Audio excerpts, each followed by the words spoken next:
Okay, so this is our first class of Math 80. And what I'm going to try to do is just go over some basic things so everybody's familiar with the way this course will work. Um, what I want to do is talk about Math 80 because sometimes there's confusion associated with the course. And so let me see if I can bring this. So Math 80 is not a course that carries credit. And so here's the way it works. So you sign up for Math 80, which is what you did. So this is sort of like the holding the starting point. But then what we're going to do is place you into one of these courses. So Math 81 or O81, Math 87, Math 96, and Math 98. And this takes us to the end of Algebra 2. So these are the courses that carry credit. So when you start at the very beginning, you're registered in Math 80. But as soon as we can, we'll figure out what's the appropriate course for you. Now, the way it, so if you have a placement test score, the placement test course score will tell me where you actually belong. And so I'll then give you the information to register in Alex, which is where the material is. Also, a few people actually have a transcript. And so they already took Math 81, passed it.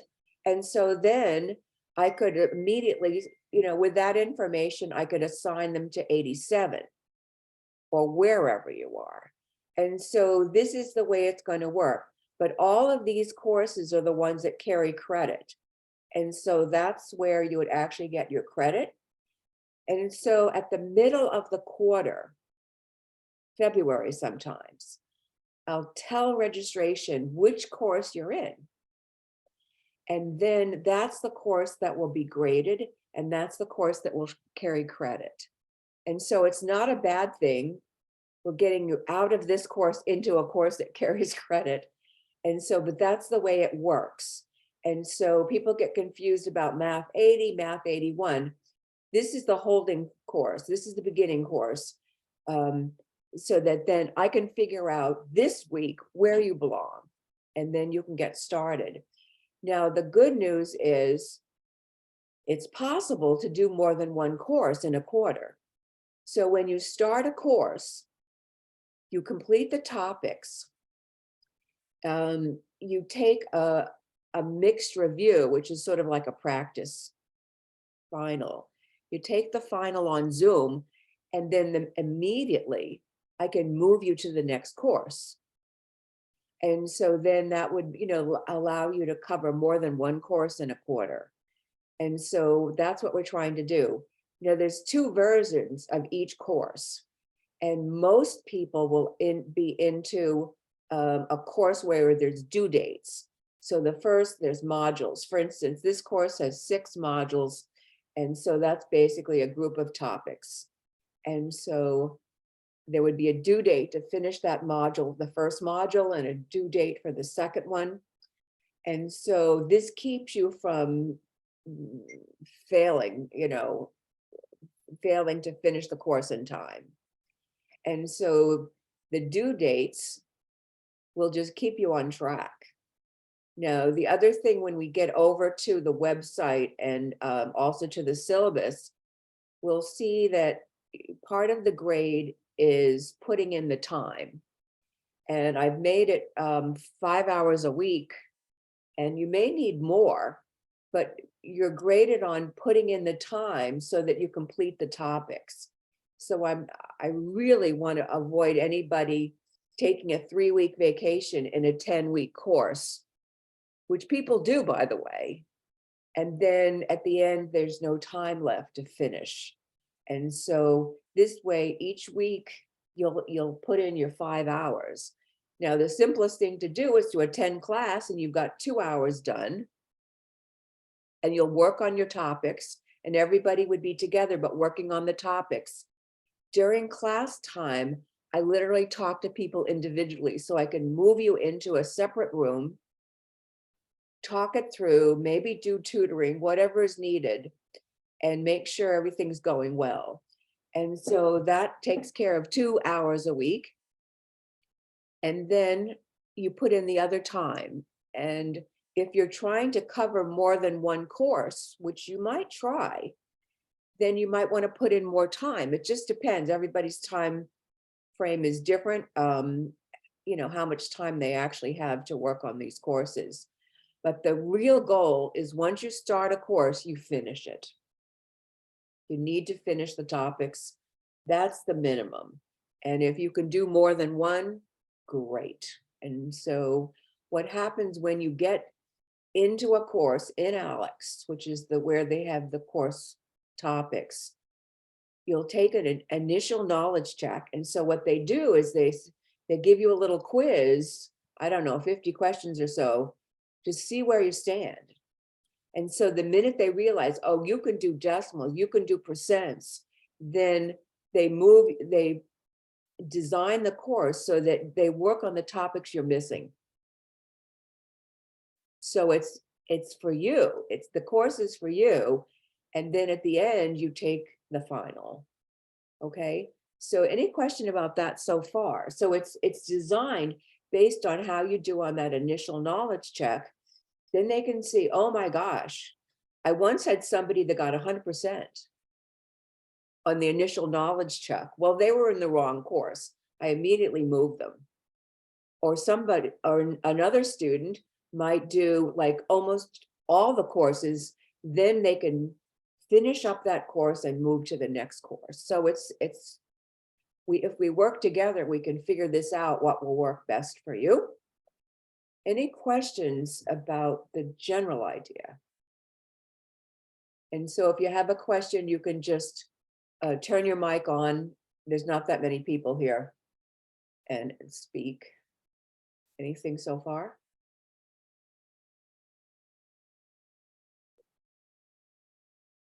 Okay, I'm going back. So I'll tell you, my name is Margaret Patterson. You probably figured that out. You can call me Margaret. You can call me Mrs. Patterson, Dr. Patterson, or even Professor. That's what we used to do. I moved to Seattle in 2015 from the state of Maine, where the snow was deep, and we got tired of more shoveling snow. And so I worked for the University of Maine system. And anyway, that's my story on that. And so then I got to Seattle, I was retired, and I started teaching part-time. So I'm actually considered a part-time person. But I just kind of like it. And so I can manage Zoom really well, and that's what I'm going to continue to do. So what I want to do, I want us to go over to our website and see if there's any questions about, let's see here, somebody sent me a message. So I hope you can see this. This is basically WAMAP. The link was right here. Somebody said they didn't notice it. It's right here. And then did you have to put in the passcode? Things keep changing. Yes. You had to put it in 11235, and then you have to be admitted into the meeting. So that's what to do. So I put it really at the top here, hoping that would help. It is possible to join using a phone, but it's not as good. It doesn't work as well, but it is possible. There's some information here about tutoring. I'm going to make sure that's updated. And once we get you situated and you check WAMAP, make sure if there's a message, I'm going to put it right at the top and put it in colored ink so you can see it. Then this is the link directly over to Alex. But you have to make sure we're into the correct course. And so don't sign up into Alex until you have the correct codes. So this was that again. This is basically where we get started. This is reading the syllabus. Here it is. And so just read it and then do a little syllabus quiz. That just makes sure you actually read it. Any questions about that? So it's just like, okay, let's see. And then this second step is about getting into the right ALEKS course.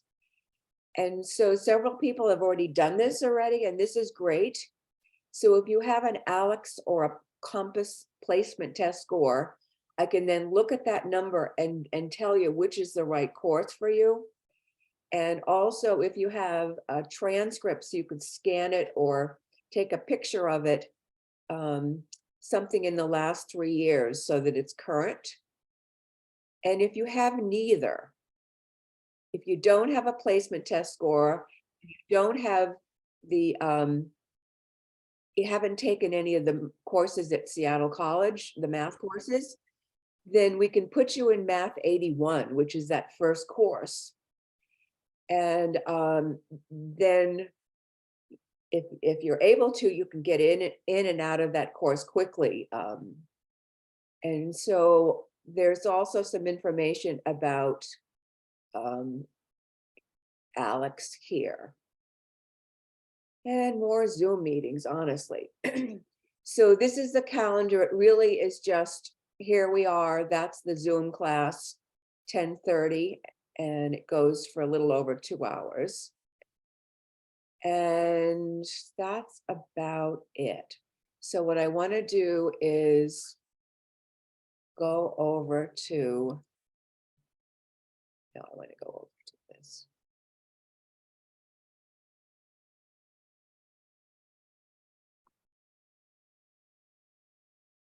So when you get to ALEKS, you'll register as, you'll sign up as a new student, which is down here. And then you'll have, once I give you the codes, and there's 2 codes available. One code is just for the class, and you can purchase ALEKS is around $60, I think. So that's basically your book. And so you can purchase it right away. But there's also some information about a financial aid code, which means that you can delay paying for the course, ALEKS, for 2 weeks. And so if you need to delay it, there's, with the codes I send you, there'll be a way to do that. And then you can purchase it within the next 2 weeks. So that means everybody can get started right away. So there's no delays, there's no waiting for something. Many times people have waiting for financial aid or some darn thing. And so it is possible to purchase the ALEKS access code from the bookstore. And so that's one way to do it, or just purchase it directly from the website. And so they just take you through that. If anybody, question. Yeah, go ahead. So I've already received my financial aid, and then it's automatically applied to all of my classes, my tuition and everything. Would I need to get a hold of financial aid to have them take care of this ALEKS course? Or if I sign up for it, will it be kind of like the rest of my classes where it automatically is taken care of? I think the way it works is you can go to the bookstore and purchase the access code, and it's like a long code, and use financial aid to do that. Or if you choose to, you can just purchase it directly and save your financial aid money for something else. And so it's up to you. Okay, good. Anybody think of other questions? I have a quick question. Yes. So when I was enrolling into school, I had to do a placement test, and I did one with ALEKS. So I already have an account. Would I still be able to use that, or do I have to start a new one? You need a new one. And oh, I'm so glad you asked that question. The ALEKS placement test is one department in Alex, but this course is a different department. And so we don't want to get the two confused. So you will actually sign up as a new student, even though you used Alex for placement. And so I kind of recommend that you use a slightly different login so you can keep the two separate.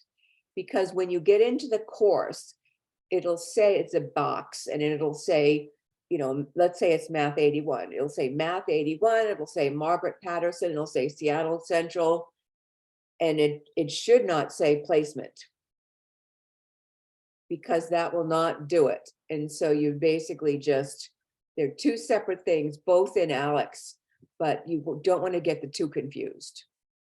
And so one thing we're able to do on Zoom is if anybody's confused about this or gets caught,